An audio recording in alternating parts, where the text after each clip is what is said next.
Welcome to Football with Cheez. So in this video, we continue our 32 teams in 32 days where we're going to be very positive. We're going to hype up your team. We're going to tell you all the things that could go right.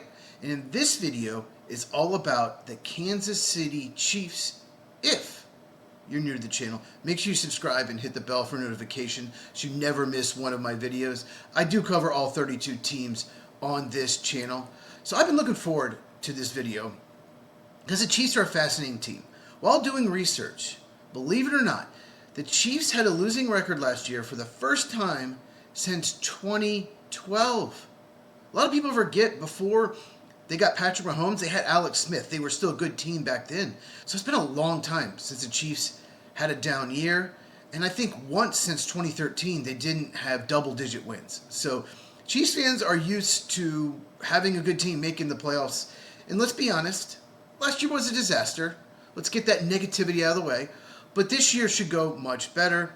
So, first off, Eric Bieniemy is back. Thank God his wife is okay. He's back with the team. But he is an improvement over Matt Nagy. Matt Nagy has never made an offense or a team any better. And the Chiefs were much better off when Bieniemy was the offensive coordinator. So there's an upgrade there. And Mahomes just has to stay healthy. That's big for them. They did win 6 games last year, 6-11, but when Mahomes didn't play, they lost all 3 games. So they were not as bad as 6 wins. We know that. The Chiefs are better than 6 wins last year. It's like everything went right in 2024. They won 15 games, at least in the regular season, and everything went wrong last year, and they won 6. So let's talk about the offense. It should be the best it's looked since they traded Tyreek Hill. A lot of people bring that up. They haven't been the same since they traded Tyreek Hill. I think it's part of it. He was a tremendous weapon.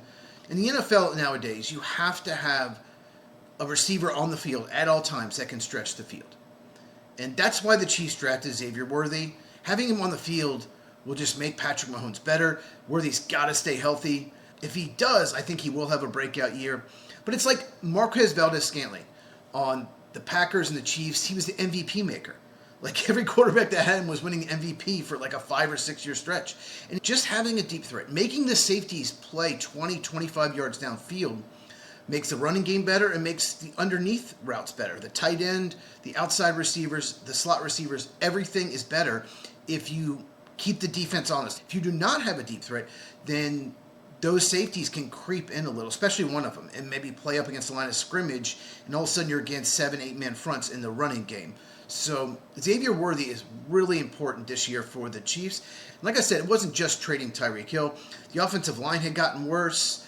The running game had gotten worse. I think the offensive line should be good, especially 3 of the spots. Josh Simmons playing a whole year will really help at left tackle. Creed Humphrey, best center in the game. Trey Smith, very good at right guard. And they signed Kenneth Walker in free agency. Not having a running game just really hurt the Chiefs last year. It's hurt them for years, but especially last year, because when you don't run the ball, then it doesn't set up the play action, and defenses will just drop in coverage. They can play 6-man fronts if they know you can't run the ball. So this offense should look completely different this year. And besides Kenneth Walker, really like the 5th-round pick, Emmett Johnson out of Nebraska. He's looked good in camp. So this offense should be the best Mahomes has had probably 3 or 4 years. And Rashee Rice, please stay out of trouble. Use good judgment.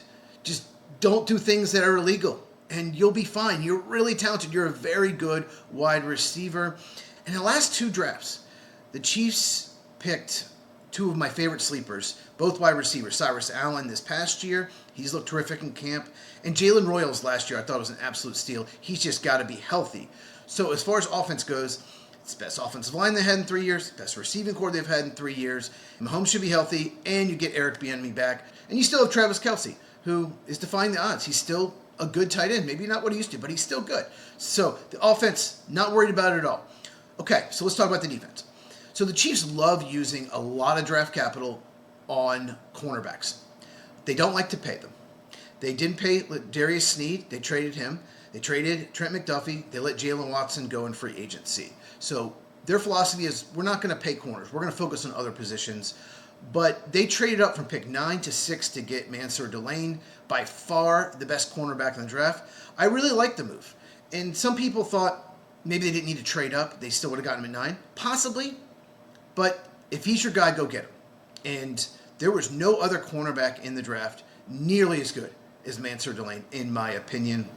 And cornerbacks typically thrive in Steve Spagnuolo's defense. He's one of the best defensive coordinators in the game. They brought back Ladarius Sneed. I like the move. Why not? Buy low on him. And once again, he thrived in Steve Spagnuolo's defense. So they might be okay. Maybe not as good, but they might be okay with losing McDuffie and Watson. You still have George Karlaftis. You still have Chris Jones up front. They drafted Peter Woods in the first round. I didn't necessarily love him going that high, but he's really talented. And then R. Mason Thomas loved that pick in the second round, a designated pass rusher. So last 2 years, the Chiefs have drafted a lot of defensive players. So while it's younger, it is still very talented. And once again, you have Steve Spagnuolo. So if you think the Chiefs are a 7-8 win team, then you probably think the secondary and the defense in general is going to be bad. They also let Brian Cook walk in free agency. He was outstanding last year for them. But if you think the Chiefs are going to bounce back, if you think they're an 11 or 12 win team, then you think the defense, even though it's younger, is going to be fine. So let's look at the over-under 10.5. That's funny because that's exactly in between 15 wins from 2024 and 6 wins last year. It's the exact middle between those two. That's tough because the division should not be easy. Chargers and Broncos both made the playoffs last year. Both should be good again this year. Let me know in the comments below, Chiefs fans. Do you think you're over 10.5 wins? You'll have to find out what I pick because I haven't decided yet. On the Lights Out special, we do a podcast every Tuesday night, 9 Eastern, 6 Pacific. But we always do an NFL special. We do predictions. I think we're going to do that on the Sunday before the NFL season starts. If not, we'll do it the day before that Tuesday. Opening day is Wednesday this year. So Chiefs fans, let me know in the comments down below. Do you like the moves on defense, getting younger? Do you think you will bounce back and return to the playoffs? And for the first time in a long time, the Chiefs finished 3rd place, so their schedule shouldn't be as hard as it usually is. If you enjoyed this, give me a thumbs up. Really helps out the channel, and share this with anyone who loves football. Once again, I cover all 32 teams on the channel. Make sure you subscribe, hit the bell, all of that. If you have not, check out these videos on the screen, and I will see you in the next video all about the Denver Broncos.